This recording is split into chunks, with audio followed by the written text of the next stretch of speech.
Pour ne rien manquer, abonnez-vous maintenant. Le Grand Matin Sud Radio, 7h-9h, Patrick Roger. Et l'invité ce matin, Jean-Philippe Tanguy, député Rassemblement National de la Somme et membre du Bureau National du RN. Bonjour Jean-Philippe Tanguy. Bonjour. La semaine décisive pour l'avenir de la réforme des retraites, les consultations à Matignon. Marine Le Pen reçue aujourd'hui par Elisabeth Borne. Quelle est la stratégie du RN, surtout les dossiers, d'ailleurs le pas de vague pour continuer de monter dans les enquêtes d'opinion? C'est ce que nous allons voir avec vous. Qu'attendez-vous du rendez-vous aujourd'hui de Marine Le Pen à Matignon avec la Première ministre ? Eh bien écoutez, nous on va une fois de plus exposer notre réforme alternative, dire qu'il existe un autre chemin, dire que le gouvernement doit retirer cette réforme qui, malgré toute leur communication, toute leur propagande, est toujours refusée par plus de 70% des Français, plus de 90% des Français qui travaillent. Donc il n'y a aucune autre voie que de retirer cette réforme. Mais je crains sincèrement, sans faire de langue de bois, que ce ne soit pas le chemin qu'ait choisi le gouvernement. Et c'est grave parce qu'on ne sortira jamais de cette crise politique s'il s'entête à vouloir imposer au pays une réforme dont plus personne ne veut. Oui, le gouvernement attend aussi sans doute la décision du Conseil constitutionnel vendredi. Est-ce qu'il y a des motifs d'invalidation selon vous ? Oui, nous on a déposé un recours qui a été d'ailleurs remarqué par les spécialistes. Ça ne va pas du début à la fin. Déjà d'avoir utilisé un projet de loi de finances rectificative de la sécurité sociale pour une réforme structurelle, c'est déjà très contestable. Le fait d'avoir mis beaucoup de... C'est contestable, mais ce n'est pas illégal. Non, bah c'est le Conseil constitutionnel. C'est le Conseil qui dira si l'ampleur, le Conseil qui dira si l'ampleur de la réforme n'est quand même pas contradictoire avec cette procédure. Après, tout a été accéléré. En fait, à chaque fois, ils ont utilisé une procédure qui est légale, mais l'accumulation des procédures exceptionnelles, l'accumulation d'avoir accéléré les travaux à l'Assemblée, puis au Sénat, puis un 49.3, fait que c'est vraiment très contestable. Nous, en tout cas, on le conteste. Il y a aussi des caractéristiques techniques, le fait qu'il n'ait pas utilisé plusieurs 49.3 alors qu'il y a plusieurs parties dans la loi. Ça, c'est nous particulièrement qui insistons dessus. Bref, il y a beaucoup de motifs. Mais voilà, que fera le Conseil constitutionnel ? Est-ce qu'il va prendre la responsabilité politique de contredire le gouvernement sur une réforme aussi importante pour M. Macron ? Ça, c'est la question à quelques milliards d'euros. Oui, parce que ce serait une décision politique.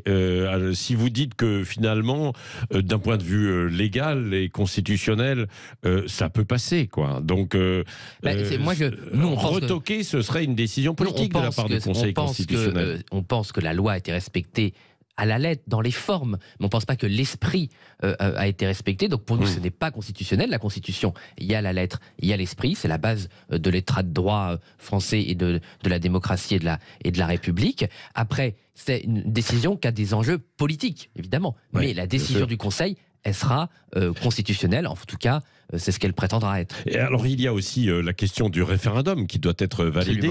Référendum d'initiative partagée. Alors, vous militiez pour un référendum, mais là, vous ne vous êtes pas associé à la signature de la pétition pour ce référendum. On n'a pas été sollicité, comme d'habitude. La NUPES, c'est le sectarisme. D'ailleurs, on n'a pas milité pour un référendum. Oui. On avait déposé au Parlement, à l'Assemblée nationale, une motion référendaire par tirage au sort. La NUPES a perdu le tirage au sort. Ils ont boudé, ce qui montre quand même le niveau de conscience nationale qu'ils ont. Et au lieu de voter notre motion référendaire, ce qui aurait mis un terme tout de suite à la discussion parlementaire et aurait permis aux Français de s'exprimer, ils se sont abstenus. Donc c'est la faute de la NUPES, il faut le rappeler quand même, parce que pendant des semaines, avec toute leur propagande, avec toute leur agitation, on a un peu oublié leur responsabilité. Mais c'est la faute de la NUPES s'il n'y a pas eu de motion référendaire votée, puisque une grande partie des LR et des centristes de Lyotte voulaient voter. Donc si la NUPES avait voté, il y aurait déjà un référendum prévu sur la réforme des retraites. C'est de leur faute. Et celui-ci, vous y êtes favorable, le référendum d'initiative partagée ? Oui, mais nous, on n'est jamais contre un référendum et une proposition. Le problème, ce qu'il faut dire aux Français, pourquoi est-ce que nous, on l'a pas, par exemple, proposé, c'est qu'une fois qu'on l'a déposé, il faut plus de 4 millions de signatures, et ensuite, il faut encore que le Parlement vote dessus et que le gouvernement veuille bien le soumettre aux Français. Donc, comme ça, sur le papier, ça a l'air séduisant, mais en fait, c'est une réforme constitutionnelle de M. Sarkozy stratégie qui avait été faite pour ne pas être appliquée. C'est d'ailleurs pour ça qu'à toutes les élections, dont Marine Le Pen, on s'engage à simplifier la procédure. Donc si ça marche, tant mieux. Nous, on ne fera rien contre et on essaiera de l'aider à notre mesure, mais on ne veut pas promettre quelque chose d'illusoire aux Français. Oui. Est-ce que vous pensez que, comme Jacques Chirac l'avait fait avec le CPE, Emmanuel Macron pourrait très bien, donc, si cette loi était rendue constitutionnelle, ne pas l'appliquer? Elle serait promulguée, mais pas appliquée. Mais il faudrait, s'il était responsable, s'il écoutait le pays, c'est ce que beaucoup de gens lui disent, y compris dans les couloirs de l'Assemblée, au sein de sa majorité, on le sait.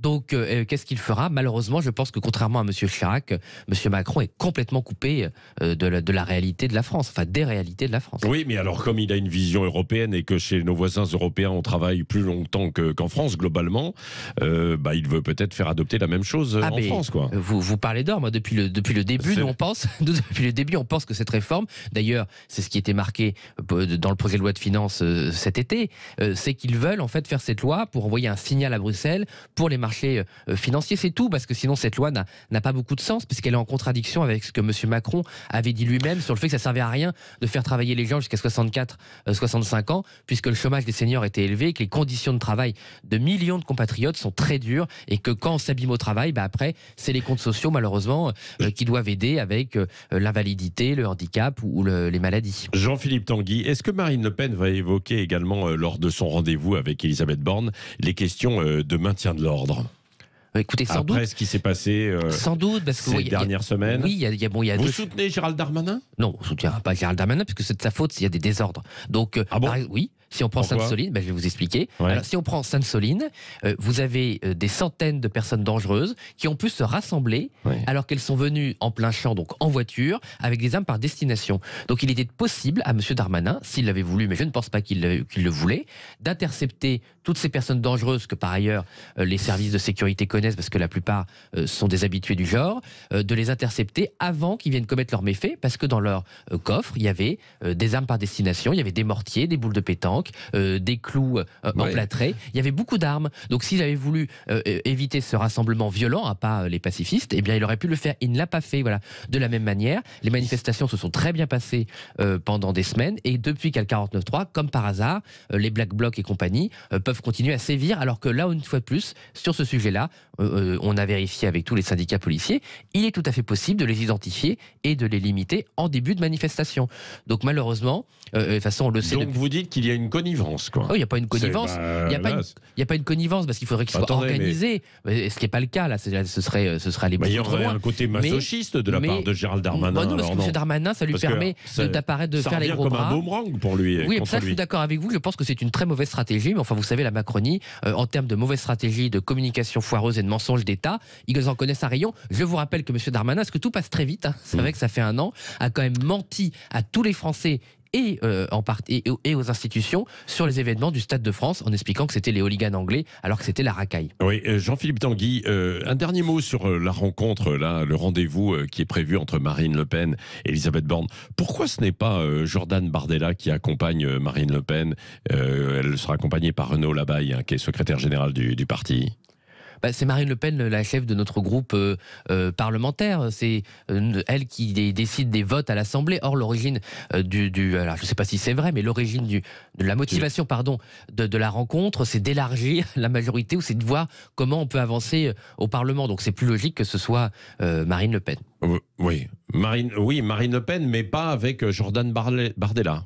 Je ne sais pas pourquoi Jordan n'est pas là. Il a sans doute des obligations à côté. Il est déjà arrivé que Jordan y aille avec Marine. Bon, il n'y a pas de brouille entre eux. Ah non, pas du tout. Là, je pense que c'est vraiment une question d'agenda. Oui, Emmanuel Macron continue de parcourir le monde. Là, il était en Chine, il se rend aux Pays-Bas, où il doit tenir notamment un discours sur la souveraineté économique et industrielle de l'Union européenne. Est-ce que c'est une bonne réponse à ce qui se passe actuellement avec les grandes manœuvres?